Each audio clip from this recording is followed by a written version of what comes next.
Hello and welcome to another episode of Knobi Cooks. Today we're cooking Western style beef steak with baked beans and vegetables as a side. Let's dive into it.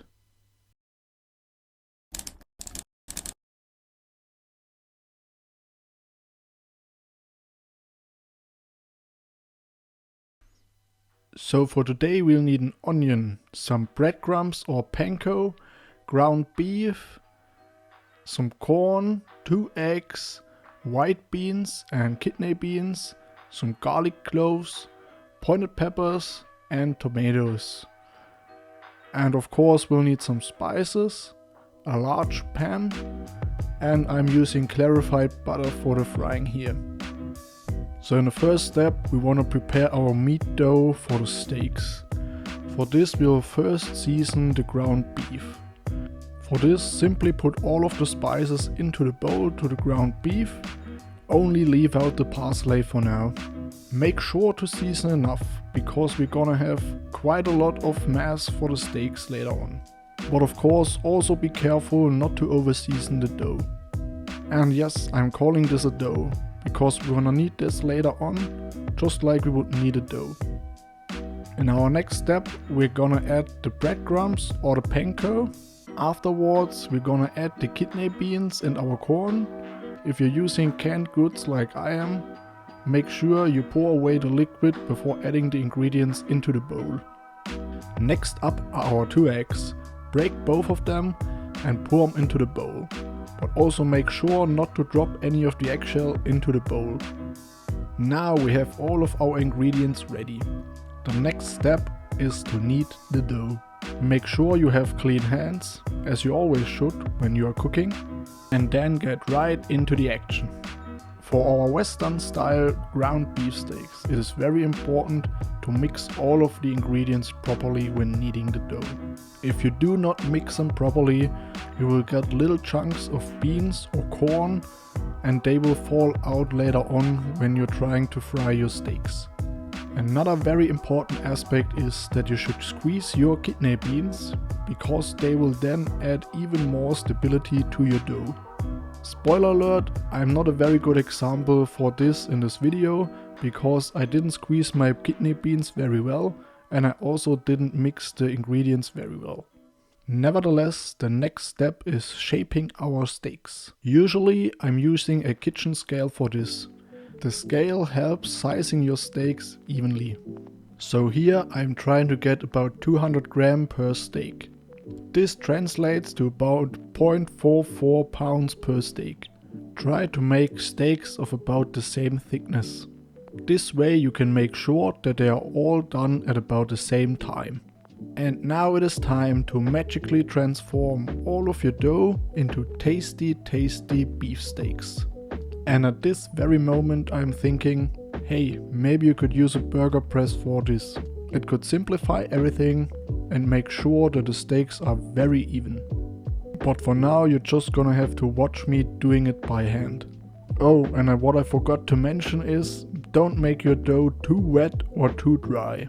If it's too wet, it will fall apart very easy, and if it's too dry, it will soak up lots of oil and make the steaks very fatty. And now the time has come to fry the first of our beef steaks.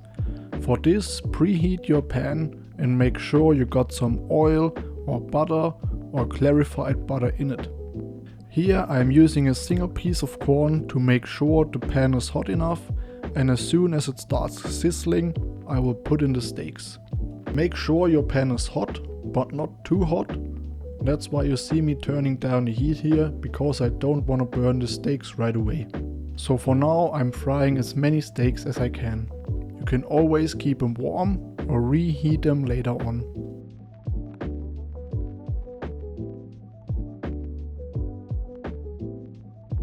This then brings us to our sides. First we'll start cutting our onion. Start with lateral cuts and dice the onion afterwards. Tell me what you think of my onion cutting method, and if you have any better method, tell me down below in the comments. In general, if you have any cooking tips or tricks in your repertoire, feel free to comment down below. I'm always eager to learn new stuff concerning cooking. You can also always post recipes you want to see on this channel down below. I'm always up for new and exciting recipes. Okay, but let's not forget our steaks. I think it's time to turn them. In my case, I probably put on too much heat, and that's why the steaks burned a little in the pan. This causes them to stick and just makes the whole process a little more difficult. Oh, and it also makes the steaks fall apart more easily. And now, after turning all of my steaks, you can see what I meant when I said that I didn't squeeze my beans properly. They are just a little bit too chunky and make the steaks fall apart more easily. But don't despair. Stuff like that happens all the time when cooking, and we still have some peppers to cut. And here, just as before, cut across them laterally and then dice them up. And as always, if you prefer bell peppers, well, just use bell peppers instead of pointed peppers. You can use the same bowl you used for the beef, because we will cook all of the vegetables later on anyway. And next up are our tomatoes. I always halve them first, and then I remove the stalk out of all of the tomatoes. I guess you could also use smaller tomatoes like cherry tomatoes, or even canned tomatoes if you want to make your life easier and don't want to cut any tomatoes. Before dicing up the tomatoes, I will add the white beans to the mix. With the beans in our bowl and the tomatoes ready to cut, we've basically seen the use of all our ingredients for now. So when it comes to dicing the tomatoes, you don't need to make super fine dices. Later on, when we add the tomatoes into the pan, they will cook and mostly dissolve. As you can see, I'm quartering each of the tomato halves, and afterwards I just dice them up without thinking too much about it. When dicing this many tomatoes, just be careful because it may flood your cutting board. So the time has once again come to take a look at our steaks. While they do look quite good, they are also falling apart, as you can clearly see. This is a direct result of me not following my own advice. Well, I guess this is just how life goes. Let's put the steaks aside for now. We have 3 more steaks to fry, so let's put those bad boys into our pan. These 3 steaks round up better than the other ones we already have taken out of the pan. Later on we will see that those steaks will hold together way better, and that they will also look way nicer than the ones we have just taken out of the pan. I did put a lid on so they can cook faster. Just make sure to lower your heat before, or you run risk of burning your steaks badly. When turning them around, you can see that they look way more promising than the previous batch. Well, lucky me, at least I didn't mess up the second batch too. Woohoo! Since there's still some space available in our pan, I will already add some of the vegetables into the pan, so they too can already start cooking. You'll just need to be aware of the fact that the vegetables will now take away quite a lot of heat from the steaks, so you may have to increase the heat. Here too you can put a lid back onto the pan. This way everything will cook more evenly and faster. So this isn't listed in the ingredient list and also not necessary. But at this point in time, I simply decided to also add some tomato paste to the vegetables. So now the time has come to be patient. We will need to wait for our steaks to finish so we can put the rest of the vegetables into the pan. And even now one of the steaks decided to break. I hope at least the other 2 will hold together. I badly need those 2 for the dish presentation at the end of the video. So let's hope they don't too fall apart. Which they didn't. Lucky me, I guess. Now the time has come to take out the remaining steaks. And to be honest, those steaks simply look gorgeous. They are not falling apart as badly as the previous batch, so I am very happy. And now with all that freed up space, we can start frying our vegetables for real.